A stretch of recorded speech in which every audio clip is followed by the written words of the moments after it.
Okay, welcome to our Crunchy Monkey Studios review of episode 100 Slice of Life. Okay, we're going to be talking about this mostly in order. We're not going to take this episode too seriously because it was not a serious episode. And for those that complain, oh, it's not got an in-depth plot. It's all over the place. Yeah, that's kind of the point, I think. Yeah. It's all over the road. That was the point. It was all over the fandom, all over the road.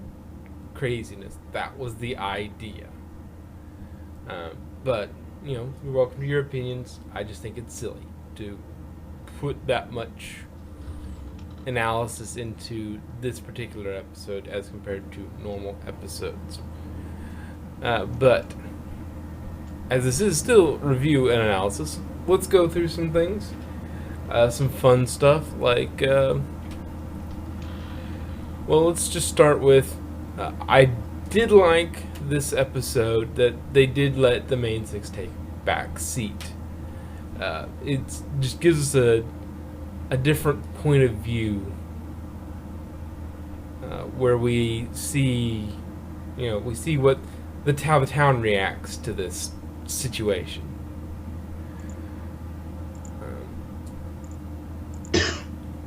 Second thing, I was surprised that they brought back Muffins and gave her a speaking role.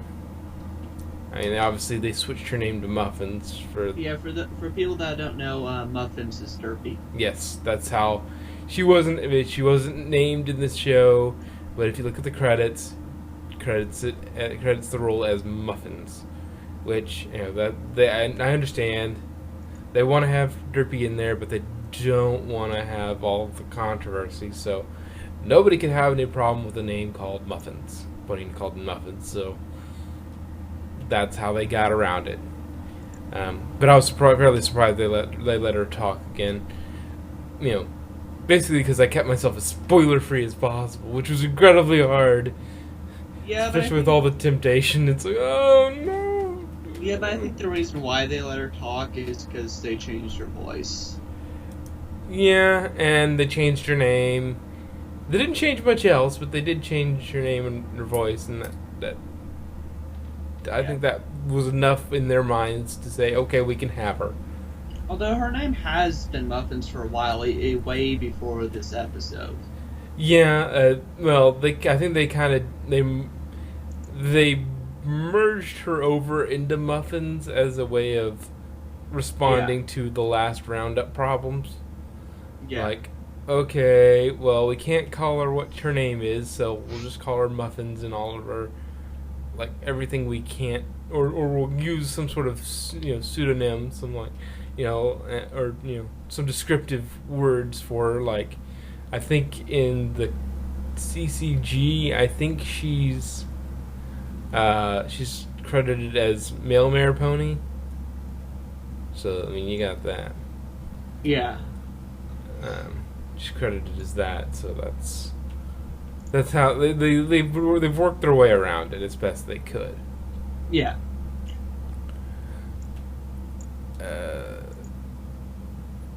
Something I noticed when we have the Doctor and Derpy cafe. I mean, not, first and foremost is that they know each other, which is fan number one. They're validating.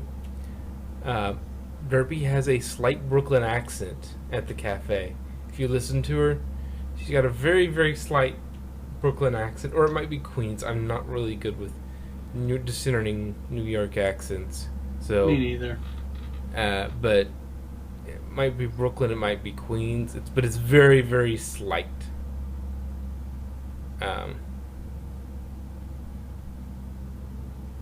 One thing is like they went all out. I think with trying to make it kind of canonizing the Doctor as the Doctor.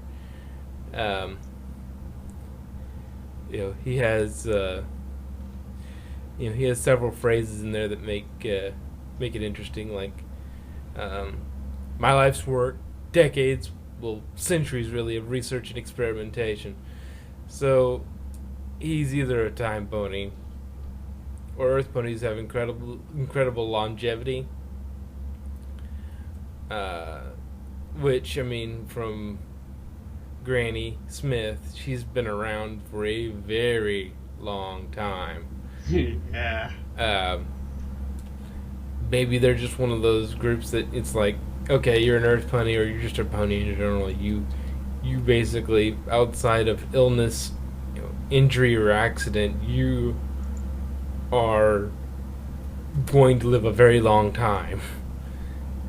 And so, they just live a very long time. Looking good, Granny Smith. Also, traumatic incident as a whole. That's callback to the Untempered Schism for those of you who are fans and whatnot. I think that's what they're trying to get at. He also says science and mathematics are the real magic. It runs through that old phrase, sufficiently advanced technology is indistinguishable from magic. If you brought a cell phone back to somebody in the 1800s, they'd think you're some sort of wizard. And you'll get burned at the stake, but yeah. Maybe not in the 1800s, you'd get burned at the stake. 1700s, probably. Or there's a chance. But, I kid. Kid you, yes. Kid you. Yeah, they're the real magic. Okay. One of the things that he says, I guess it's his Great Scott. Like Doc Brown's Great Scott. Great Wickering Stallions. Wickering is to utter a half-suppressed laugh, titter, or, of a horse, give a soft, breathy whinny.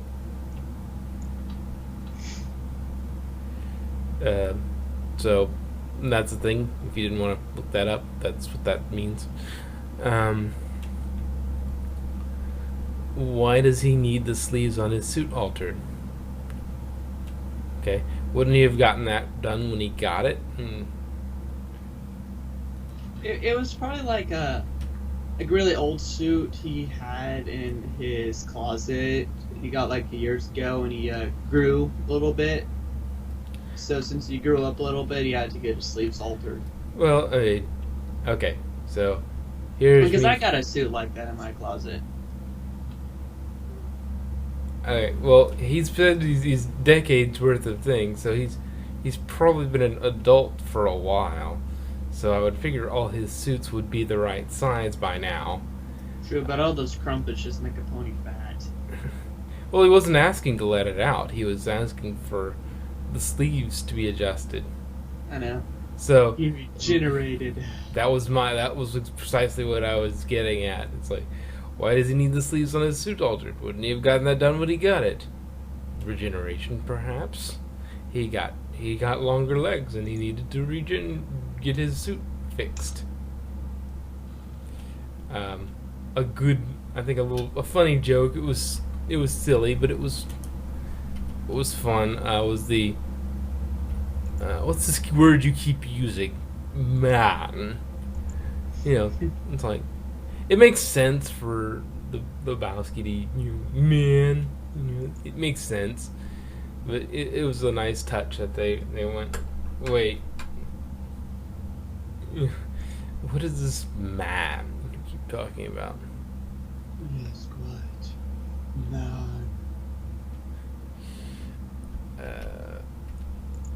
I do like the next little thing that I liked was the Sweetie Belle's in that little crowd, and they're like, okay, it's either as Apple Bloom says it, it's like, it's either a friendship problem or a monster attack. Yeah, and then Sweetie Belle is like, maybe it's just a friendship problem. We all sorted out in half an hour or so. It's like yes, haha. Fourth wall smashed. Yeah. And I will put on my shipping hat multiple times this episode. Big Mac and Shirley are standing next to each other in that scene on the left.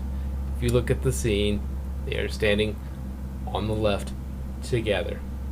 Yeah. That doesn't Hey, mean anything, but shippers will see through shipper goggles. hey, so are you done with all the Doc Pony stuff? I'm basically going in Oh, in order order of as it appeared. yeah, Okay. yeah, chronological. Okay. Yeah, that's it's like I'm not gonna rearrange this 'cause it's all a bunch of little things. Uh, Uh, Bugbear is a panda bugbear. So there is literally a panda on screen. They are pandaing. uh, and I can only imagine that was a shout out. They're throwing pandas at us, sort of shout out, which is kind of funny. yeah. Um, Amethyst used to be the best organizer before Twilight came to town. I mean, there are, these ponies were there before and they'll be there after, and it's, well, after depends on how long Twilight sticks around, but Yeah. they were there, and they said, well, now she displaced a few ponies rather. Be curious to know. I guess the librarian position was probably an open position. They hadn't filled it yet, and it's like, okay, well, I can send her here and just have her run the library. Uh, the scandal. Celestia sends her student, for a job, displacing all the other candidates without interviews. But anyway, the Flower Trio. Okay, you have a wedding of all things tomorrow, and you don't have any of it. You don't have the inventory. You don't have any of it put together. You don't have the parts for it. What the heck are you doing? Are you going to wake up? You're going to get it in at midnight and put it together then?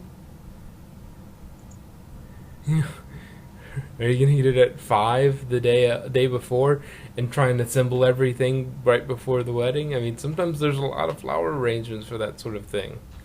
Yeah. Exactly. Yeah. And one of the funnier things, if you realize it, is they say, they do the horror, and when they do, it's not about the bugbear. It's about the zinnia being broken. Just how blasé have they become about monster attacks in this town? I know, it's sad, isn't it? We get this but this is kind of continued in the best friends segment of the episode. We get, what is it this time? From Bon Bon, and it's like, okay, what's it this time? And it's like, it's just another one. It was an interesting scene in the way it was done.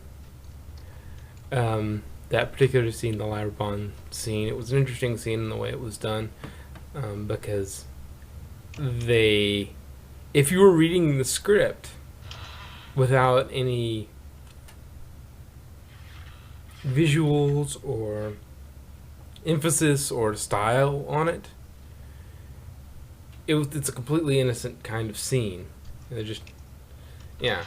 But the way they walked them around, the way they acted, and all the stuff on screen, and the way they did the voices, it's like you could read it either way. You could read it straight, and they're just speaking very strangely, or you could put on the shipper goggles and say, well, it's ship fuel. Ship fuel. Everything. Yes, it's ship fuel, which it is what it is. Yeah. But yeah, they hammered that pretty hard. I did like Agent Sweetie Drops. That was surprising, and that was kind of fun. Agents. Oh yeah, that was awesome. It was weird. It was a way of explaining things away, and it's like, yes, it was out of nowhere, but that was kind of the point. Yeah, and then Bon Bon uses her powers of a background pony to blend in to the crowd. And somebody mentioned to me that the Bon Bon's Agent Sweet Drops was a good idea because if you've seen past episodes where she's talked, yeah, she's talked in past episodes, just short lines. Her voice keeps on changing. Yeah, well, they don't keep a consistent voice actress for her. But So yeah, somebody's like, yeah, that's a good idea that she drops. It explains everything. this makes my head cannon work. I'm a fire in my head cannon.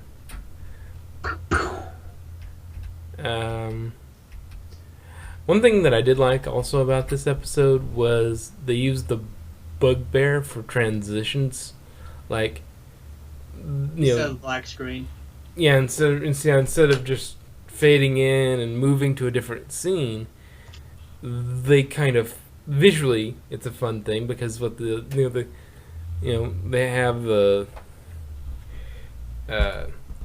they have the trio with Muffins talking about the flowers, and then they transition to Matilda and the spa by just following the bugbear.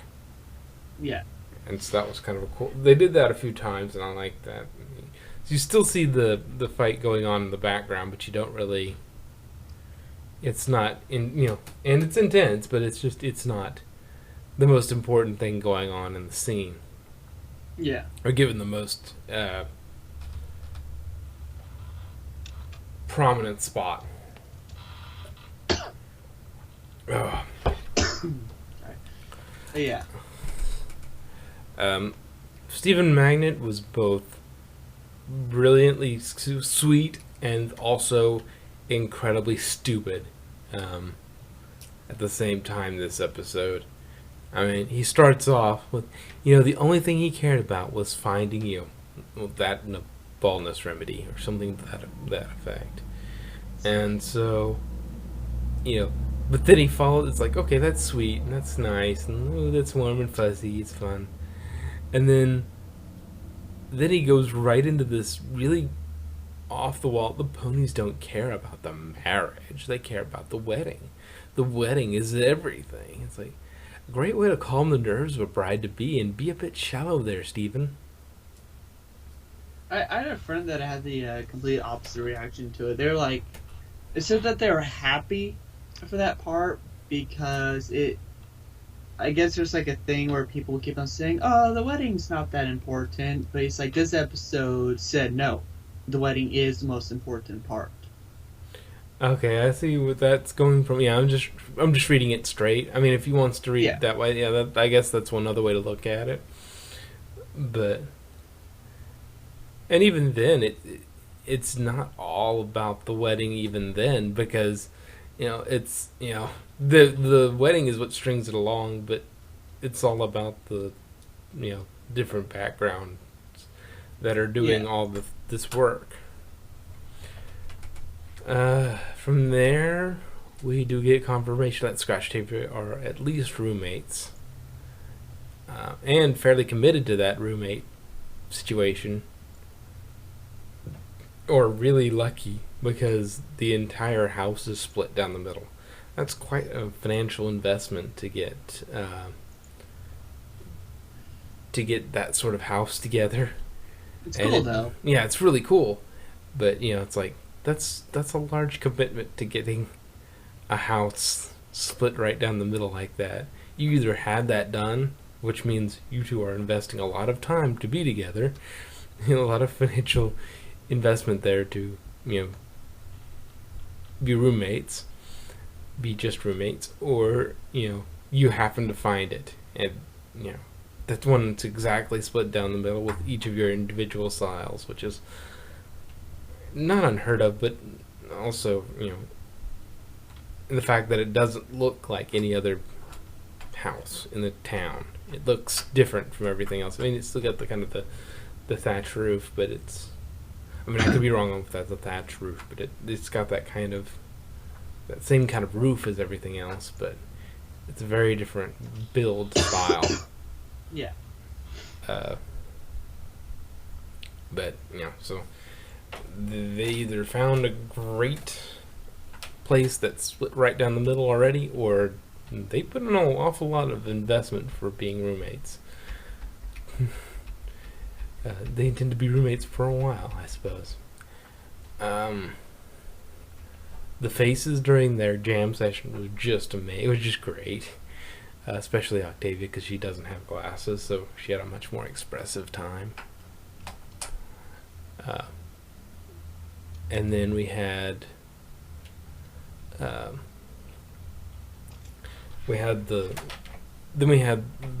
race around town. The ride through town is kind of epic, if a bit silly. I mean, they literally jump a plushy shark. Yeah, that was awesome. Yeah, and there were some things in the background, and things that happened off the side that were pretty good, though. I mean, yeah, like the 2.5 Men reference. I must have missed that one. You actually didn't. Okay, it was somebody called it. My friend called it the 2.5 Men reference. It was a scene during the jumping scene. It was Button Mash, the Jelly Pony, and the other pony. Okay. 2 male ponies and a little kid. Yeah. Well, part of that was a very interesting. Did you look at the video game that he was playing? Yeah, it's called Salt Lick. How unsanitary is that? I don't know. Oh, another interesting fact about that part. Those 3 ponies are also the same 3 ponies. I forget the name of the episode, but when the CMC were trying to find Hearts and Hooves Day? Yeah, a mate for Cheerly. It's like, this one's too old. One's too young. Strangely obsessed with tubs of jelly. Yeah. Yeah. That's incredibly unsanitary to just, you in order to play this game, you lick this block. Yeah. But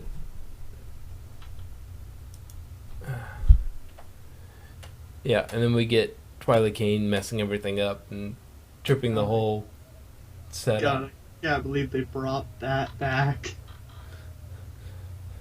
There are no brakes on the wub cart.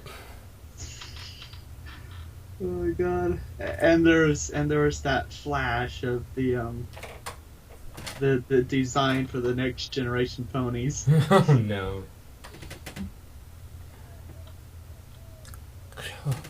Although my favorite part about that whole scene was the gummy thing. Yes, that was the next line. Gummy's hidden depths. Out of nowhere, very funny. And for those of you that don't know, that gummy scene was a reference to Apocalypse Now, which is a movie. Go watch it. Unless you're too young, then wait till you're old enough, then go watch it. Yes. For once in this entire series, the princesses get to act like sisters. We get to see sisters. They're arguing a little. It's very believable. It's what you kind of expect them to be like when nobody else is around or nobody else is paying attention to them. Yeah, and also this was like the first episode that we saw Luna out of the castle, not at night. Mm-hmm. This time she didn't miss anything at the wedding. Yeah. It's like, you missed all of Shining Armor's wedding. How about we make this one? Yeah.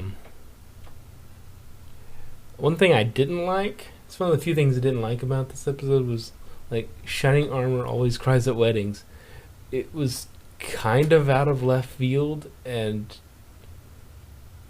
I didn't really care for it. It was kind of stupid, but whatever. Some people might like it. I didn't, but to each their own. Yeah. And then we get the Lyra supercut, with Lyra sitting like a human. And then she ate them all up, the oats. So, I mean, I think that's a ponies with hats / llamas with hats reference. Yeah. Also, if she's putting on my shipper goggles one more time, also if she was able to get those oats, they are more likely roommates. It would not surprise me in the slightest if they were roommates. Yeah. Yeah. And that's not crazy. No. I think everybody, even those that don't think, it's not shipping, look like Santa themselves, just best friends. They would be okay with them being roommates. But the thing with Lyra and Bonbon is people might say they're just friends. There was a lot of scenes in there. Yeah, I mean, yeah, if you watch during the mayor's speech, you go back and watch as they're panning along. I paused it at one point for something else, and I noticed that I think I was just looking for things in general. Yeah. And I found that while they were talking, the mayor was having their big speech about love and all that sort of thing, the two of them were kind of looking at each other with a very very affectionate look. Yes, it was a very affectionate look. It was something you normally reserve for more of a romantic attachment. But that doesn't say anything. It's just a shipping goggles. We get Doctor wearing the scarf. It says Allons-y, and we get the ship fuel hug with Dr. Drippy. Yes, and the scarf thing was a nod to the Fourth I Doctor. think his first name, the Baker Doctor. Tom Baker. Tom Yeah. Baker, Fourth Doctor. Yep. Not him, which was awesome. And the Allons-y was Tenth. the 10th. Thank Which you. is what his hairstyle and David Tennant, everything. right? Yes, that's what his hairstyle is based off of. It. That's what basically everybody said with the way his hairstyle was and the fact that he had an hourglass. Kind of said to them that they were going to call him. That's what led to being called Dr. Who's in the first place. Yeah. But yeah, he's very much supposed to be the 10th. Yeah. And they have shown different ones wandering around during the series, like in the background, different versions of the Doctor bona fide in the background, and it's kind of cool.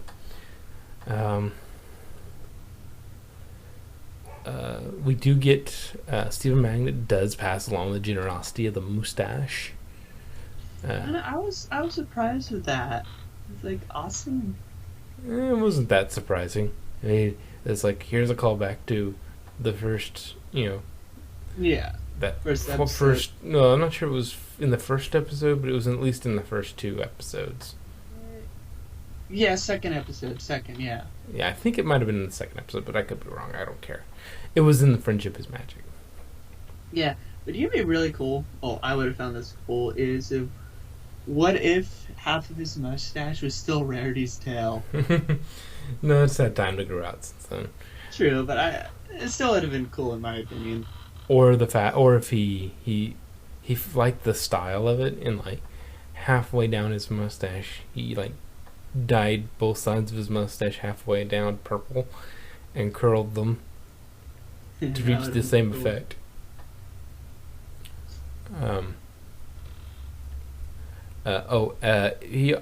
The thing is, he carries tiny hair products around with him. Maybe that's just the only size he can get, because they don't really make sea serpent size. But it must be a pain for him to comb with that little thing. I think he does have a bigger comb, but Yeah. I think we've seen it before. I think when he was introduced, but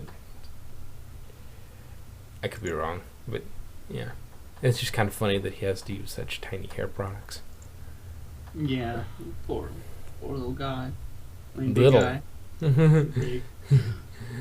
We do get a look at how pony weddings go. It seems to be kind of a justice of the peace sort of thing, with the mayor presiding.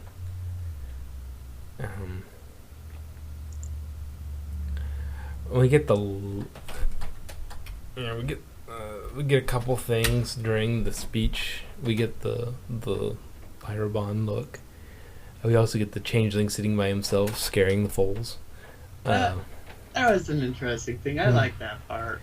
Yeah, apparently, word of God, basically, word of the creator says that he's a friend of Matilda's, and maybe there are just reformed changelings hanging around.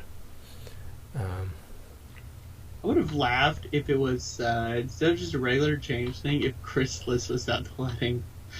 oh, and I just came for the buffet because they eat love. Yeah. Anyway, um, I guess the lesson was, before I get to the lesson, we'll just talk quickly. There was one last thing. The doctor grabbed Rose when he had his epiphany, so that was kind of funny. Then we have the final speech. Like, it's, that's supposed to kind of be the Dear Princess Celestia sort of thing of the episode. And it's, basically, it's not only the big people in your life, the main characters in your life they bring you the vibrancy of your life. It's also the little folks, the minor characters in your story, and that everybody is the star of their own story, and everybody's got their own story and their own complexity. And it's not really that hammered well in. It's kind of just tacked on the end, but it's it's okay. It was something to have there on the end. Yeah. I mean, they had to get some meaning across. It had to be some lesson or something. But it was mostly just anniversary cake. I liked it. It was fun. It wasn't something, groundbreaking or thought provoking, but it was fun. That was the whole idea. And I don't think people should take it much more serious than that, but it's your thing, do what you want to do. Yeah. At any rate, that looks like the end of what I have for this. You got anything else? Yeah, I think I got like two things. I might remember something else. Okay, one, I have to figure out, to find exactly what he says. It's another doctor thing. That okay, it's two things that, well, one's doctor, but it's two things you wouldn't really catch. One is, I gotta search for it. It's a scene where the doctor and Derpy are in his little place. Yeah, I think you talked to me about this the other day. I went back and watched it, and I didn't see what you were talking about. Well, I wasn't a seeing thing, I was listening. Well, yeah, I know, but I didn't hear what you were talking about in it. But I'll find it. Well, while I look for it, the other thing was I think I found it.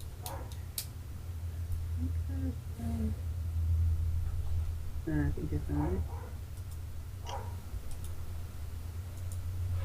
Okay, yeah, the thing the Dr. Pony says in the episode, technological advancement and research dedicated to investigating science.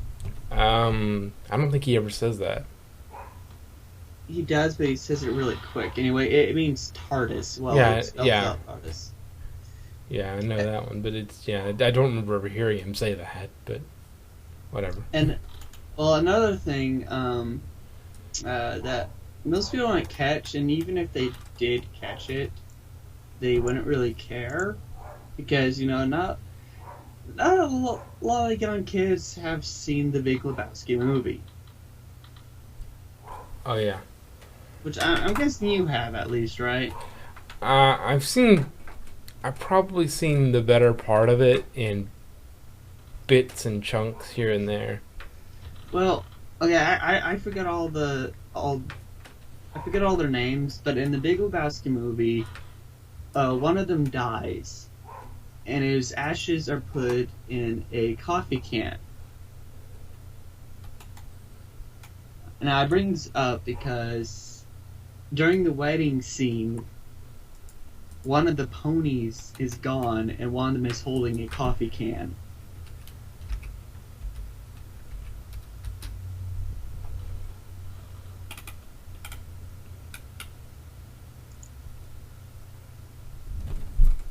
So yeah, just wanted to point that out. Okay. So very shortly, there was a death in My Little Pony. Well, all in all, it was a fun little romp. Nothing serious. Just fun. Just fun. Where they literally jumped the shark. Okay, now we do have one question from a random person. Awesome. And that question is, what did you guys think of the recoloring of Button Mash? What was the point if now Hasbro owns Button Mash? It's not a big deal. I mean, it's all part of the franchise anyway.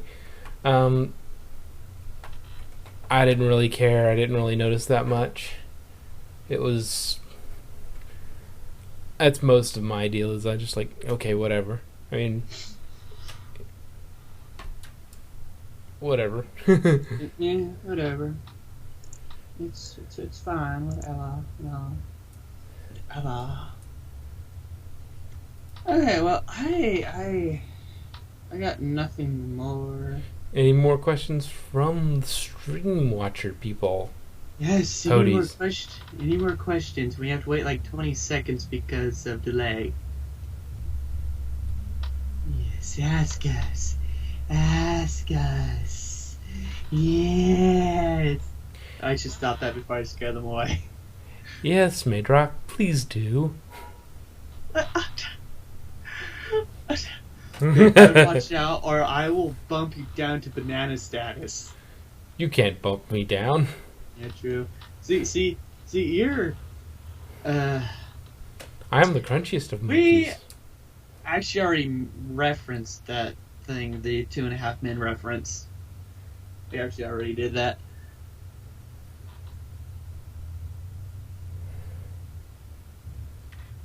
Yeah, that salt lick, very, yeah. Very unsanitary. Eddie's the only one blank. I should hope. I should hope. Admit, when I saw that episode, and before I knew what the game was called, my mind went to a dirty place. Okay, Brock. I'd rather not say, so, you know, this is a sort of a kid-friendly channel. Except that one time. Yeah. Okay, here's the question. Oh. Again, how can MLP have video games if they don't have electricity? It's magic. Well, I mean, electricity, I wouldn't say they don't have it necessarily. They just don't use it very much because they don't have to, because they have magic. I mean, we do have working movie theaters in this universe. Yeah. So, I mean, to some extent, I would think that would be a electrical, but I suppose it could also be, yeah, I guess with a strong enough candle or something, you might be able to do that. But it would seem to me that would be, that would be a bulb sort of thing. That would be an electrical thing. And I think that I think they might have it. I'd have to go look back and check over things, but I wouldn't be surprised if you look back at Hearthwarming and you found some Christmas lights and whatnot. And the fact that, what is vinyl writing then? Yeah. How is that powered?